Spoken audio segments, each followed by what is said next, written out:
এটা তো ভাই অভিব্যক্তি ব্যক্ত করার মতো কিছু নাই। নারীর টানে আসছি, মা বাবার কাছে আসছি, দাদা দাদি কবর জিয়ারত করতে আসছি, এটাই ভালো লাগা। আল্লাহর কাছে অসংখ্য শুকরিয়া যে আল্লাহ যে অবস্থা থেকে নিয়ে আসছেন। কখনো ভাবি নাই যে দেশে গ্রামে এসে ঈদ করব, কিন্তু আল্লাহ সুবহানাহু ওয়া তাআলা সেই তৌফিক দান করেছেন। এই জন্য আল্লাহ সুবহানাহু ওয়া তাআলার কাছে অশেষ শুকরিয়া।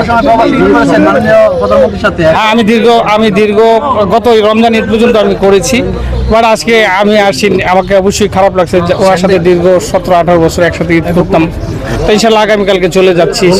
সবচেয়ে ভালো লাগা হলো বাবা মার কাছে আসছি, এটাই সবচেয়ে বড় জিনিস আর কি।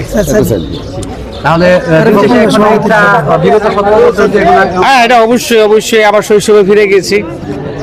যে শৈশব রেখে গিয়েছিলাম সেই শৈশবে আবার ফিরে আসছি, এটাই তো অনেক সবচেয়ে বড় পাওয়া।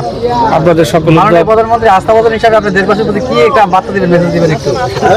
আস্থাভাজন তো সবাই আমরা ইনশাল্লাহ দেশবাসীর জন্য হলে আমরা সকলেই একটা ভালো কাজ করি, একটা মন্দ কাজের জন্য করি, মন্দ কাজ না করি, এবং একটা মন্দ কাজ না করার জন্য উৎসাহিত করি, একটা ভালো কাজ করার জন্য সবাই উৎসাহিত বোধ করি। তাহলে ইনশাল্লাহ দেশ পরিবর্তন হবে। এবং আমরা যদি 20 কোটি মানুষ প্রত্যেকেই প্রধানমন্ত্রী নিজেকে চিন্তা করে যে আস্থাভাজন, দেশ অটোমেটিকলি সুন্দর হবে, ভালো হবে। এটাই চাওয়া, এটাই পাওয়া। Thank you.